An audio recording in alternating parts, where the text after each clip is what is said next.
इसमें भक्ति भी है, इसमें शक्ति भी है, इसमें महासरस्वती की महाकृपा है। किसी प्रकार से आप पिला देना, कृपा होगी घर में। उसी समय ऋषिराज घर आते हैं, पुनः प्रयास करते हैं, हाथ जोड़ करके अपने बालक से कहते हैं कि बेटा इस जल को पी लीजिए, इस जल को पी लीजिए। उसी समय वह जल का क्या करा, उसने वह आचमनी को लिया और बगल में खड़ा हुआ बरगद का वृक्ष उस पे उसने उछाल दिया। कहता है ऐसे जल तो हम बहुत पी रखे हैं, क्या आप टिटकटौना करते रहते हो, दिन भर पूजा में लगे रहते हो। और क्रोध में आया और ऋषिराज की तरफ उसने आचमनी फेंक दी और जल को उस बट वृक्ष पर फेंक दिया। बट वृक्ष पर फेंकने पर और पुनः ऋषिराज ने जब यह देखा, ऋषिराज को क्रोध आया, पर ऋषिराज लौटते हुए घर के लिए चलाए और वह भी क्रोध में आकर के उसी बट वृक्ष के नीचे लेट गया। उसी बट वृक्ष के नीचे लेट जाने पर उसको निद्रा आ जाती है।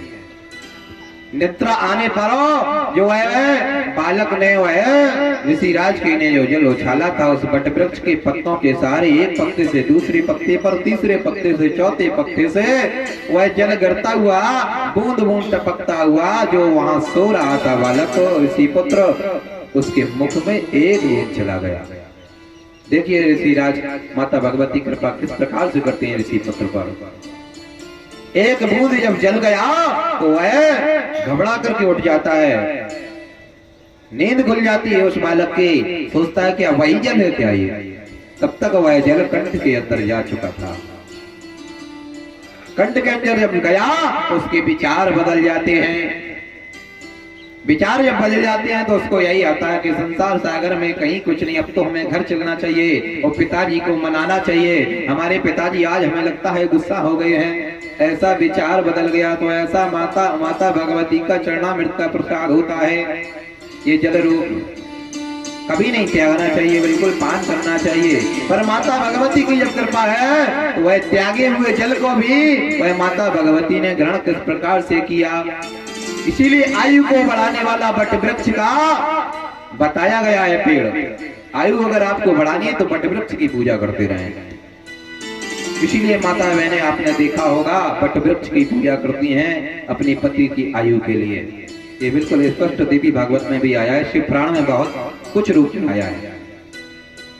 उसी समय वहां से वह चल देता है, घर आता है। घर में पुनः दूसरे विचार बोलने लगता है। कहते हैं माता को हम प्रणाम करते हैं, माता हमारे ऊपर कृपा करें, जो भी कुछ कहा हो हम आज से कुछ नहीं कहेंगे, सब कुछ छोड़ देते हैं। पिताजी कहाँ हैं? उसी समय पिताजी को ढूंढा पर पिताजी एकांत में जाकर के माता भगवती के चरणों में बैठे हुए थे।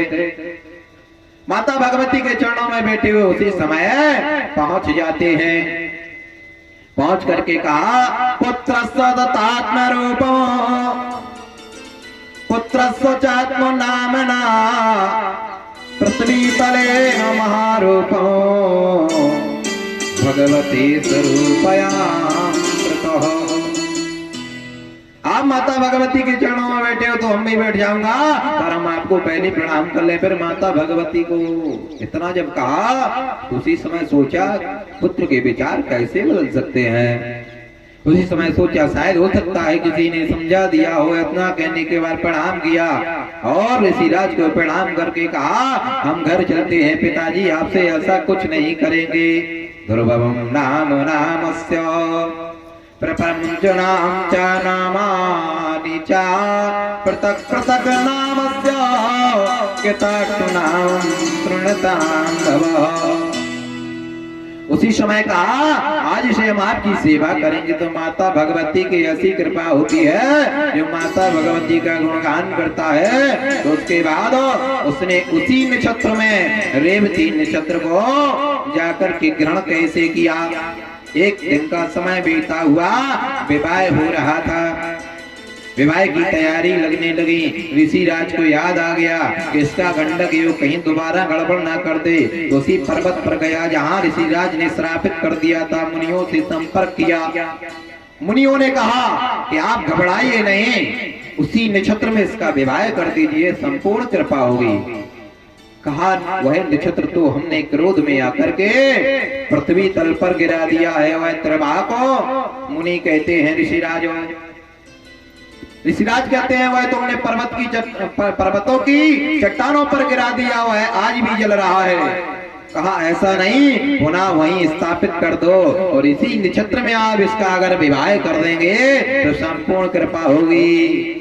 माता भगवती के मंदिर में पुनः पहुंच जाते हैं। माता भगवती से प्रार्थना करते हैं कि माता हम में इतनी शक्ति अब नहीं रही है, भक्ति नहीं रही है, जिससे हम उस नक्षत्र को तारा गणों में पुनः स्थापित कर दें। उसी समय माता भगवती कहती हैं हमें आज आप स्वयं अग्नि के द्वारा महुआ का भोग आप अर्पण कर दीजिए, आपके पास शक्ति प्रदान होगी और आपका कार्य सिद्ध होगा। ऐसा कहकर के माता भगवती जाकर के वहां से अंतर ध्यान हो जाते हैं। ऋषिराज चल देते हैं। घर आए ऋषिराज ने हवन किया माता भगवती के नाम का और वहां पे महुआ का भोग लगाया। महुआ का जो भोग लगाता है उसके घर से दुख दरिद्रता चली जाती है। भोग लगाने के बाद ऋषिराज फिर पुनः वह पर्वत पर पहुंच जाते हैं। हाथ में जल लेते हैं, जल लेकर के कहते हैं तारा गणों में फिर पुनः नक्षत्र गणों के साथ यह गंडक नाम रेवती नक्षत्र पुनः स्थापित हो जाए। उसी समय जल लिया छोड़ दिया, वह रेवती कन्या के रूप में वहीं प्रकट हो जाती है। जब प्रकट हो जाती है तो आकाशवाणी होती है कि ऋषिराज आपका पुत्र इस कन्या से विवाह कर ले। उसी समय ऋषिराज दौड़ करके घर आते हैं, पुत्र को लाते हैं, पुनः पुत्र को दिखाते हैं उस कन्या को। कन्या इतनी सुंदर थी कि पुत्र कहते हैं कि पिताजी जैसा आप कहोगे वैसा हम करेंगे। आज से अब यह सब हम छोड़ चुके हैं। तो माता रानी की ऐसी कृपा होती है। उसी समय जाकर के रेवती से विवाह हुआ और ऋषि पुत्र का आनंदित समय आनंद से बीतने लगा और ऋषिराज अपनी माता भगवती की कृपा से माता भगवती के चरणों में हरिभजन संकीर्तन करने लगे। दुर्गा मैया की, बोलो सिद्धेश्वरी मैया की जय। दोबारा संकीर्तन के साथ अग्रम बढ़ते हैं।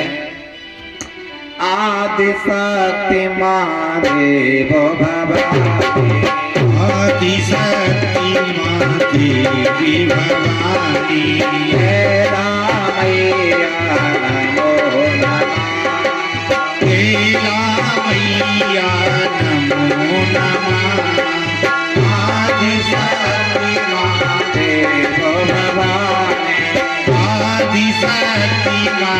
देवी भवानी, हे राजने नमो नमः, हे राजनी नमो नमः। आदिशक्ति देवी भवानी, हे राजनी नमो नमः।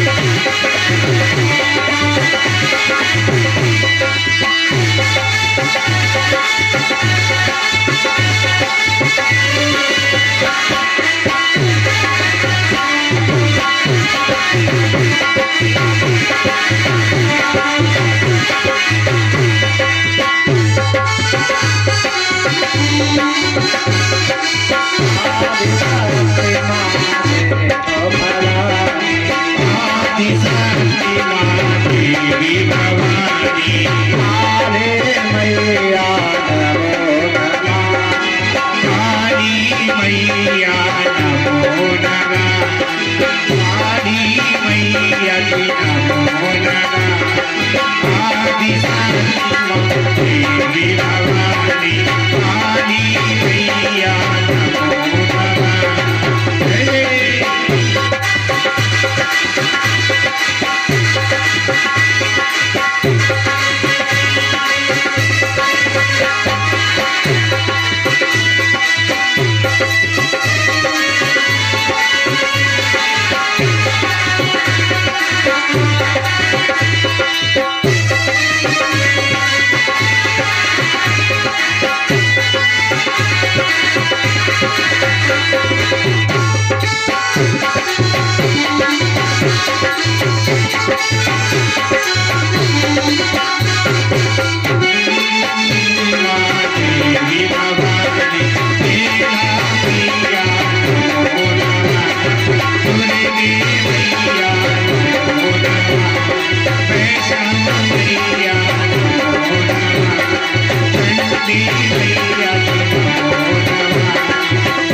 तो सिद्धेश्वरी मैया की तो ऐसा वो आपको सुनने को मिला है दीपक का क्या प्रभाव होता है। आप लोगों को समझ में आ रहा है ये चरित्र के नहीं कि बस अपने बस हम कहते जा रहे हैं, आप लोग हाथ सुन करके एकांत में बैठ करके सुनते जा रहे हैं।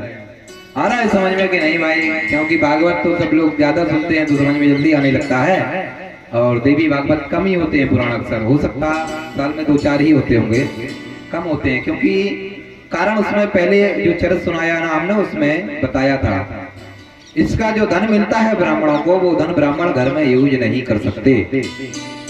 जो दक्षिणा मिलती है ब्राह्मणों को वह ब्राह्मण घर में यूज नहीं कर सकते, अगर करेंगे तो वह नष्ट हो जाते हैं, क्योंकि माता भगवती की भेंट रूप में उतना ही यूज कर सकते हैं जिससे दीपक यज्ञ हवन पूजन हो सके। ऐसा नहीं कि अपनी संपत्ति को बनाया और आप घर ले जाकर के अपने बच्चों को दे रहे हैं, वह बच्चे आपका खर्च कर रहे हैं। इसीलिए ब्राह्मण लोगों कम तैयारी किए हैं देवी भागवत की, और करते भी कम इसी कारण से कि पैसा इसका रखना नहीं है, तो फिर क्यों हम परेशान हो जजमान के लिए। इसीलिए आपने वक्ता देखे होंगे बहुत ही कम विद्वान देवी भागवत करते हैं। अभी एक जगह हमारे विद्वान हैं, हमारी संगाती हैं, तो उन्होंने कहा देवी भागवत होनी है, तो उन्होंने 2 महीने चक्कर लगाए पर देवी भागवत का कोई विद्वान नहीं मिला। जो भी कहे भैया मैं तो भागवत करता हूँ, जो भी कहे भैया मैं शिव पुराण करता हूँ, जो भी कहे भैया मैं यज्ञ कराता हूँ। एक लोग मिले वे तो बेचारे वो कहने लगे हम कर तो देंगे पर हम सुनाते जाएंगे, हम साज बाज नहीं लेते हैं। तो कहने लगे वैसे भी कर लो। उसके बाद दूसरे दिन बाद पता चला कि वो अपने स्वर्गलोक को सिधार गए, बहुत बूढ़े थे बेचारे। उसके बाद फिर उन्होंने हमें फोन किया कि पंडित जी ऐसी ऐसी बात है, गुरु भाई आ जाइए। तो हमने कहा कहानी क्या है, तो उन्होंने बताया कि एक जो भी थे उनको संकल्प दे दिया तो ऐसा वैसा हो गया। तो हमने कहा मतलब क्या कहना चाहते हो आप? तो कहने लगे ये नहीं है, आपने पूरा पूछा तो मैंने बता दिया। तो इसलिए देवी भागवत कम ही लोग करते हैं, क्योंकि धन ले जा करके अगर ब्राह्मण खर्च करेगा अपने परिवार में तो वह नष्ट हो जाएगा, इसमें संशय नहीं है। इसीलिए ब्राह्मण लोग कम करते हैं, तो इसलिए देवी की चर्चाएं कम हुआ करती हैं। पर माता भगवती की कृपा से अनेकानेक जागरण होते हैं, तो लोग जागते जा रहे हैं और माता भगवती के चरणों में लगते जा रहे हैं। देखिए एक दिन के दीपक के प्रभाव से वह ऋषि पुत्र अपने आप उसकी बुद्धि पलट जाती है, और अगर शायद वह ऋषि पत्नी संपूर्ण 41 दिन दीपक धर देती तो कृपा जरूर होती, तो यह इतना कष्ट ना भोगना पड़ता। पर देवी चरित्र और देवी भागवत सुनने से संपूर्ण वह सिद्धि प्राप्ति हुई है। ऐसी माता भगवती की कृपा है, जिसको समझ में ना आ रहा हो बता देना। उसी प्रकार से दूसरे रूप में भी हम कहना जानते हैं, इस लोगों को कम कर देंगे, हिंदी वार्ता बढ़ा देंगे, चिंता ना करना।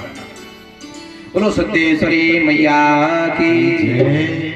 इसी में एक सुंदर सा चरित्र आता है, उस चरित्र के बाद हमारा आरती की ओर बढ़ेंगे। वह चरित्र को पूरा कर लेते हैं क्योंकि इसी से जुड़ा हुआ है। स्वरूपम देवी महं भक्ते ज्ञानवां तथात्मना मुनिराजस्व चेतना चां देवालयम्।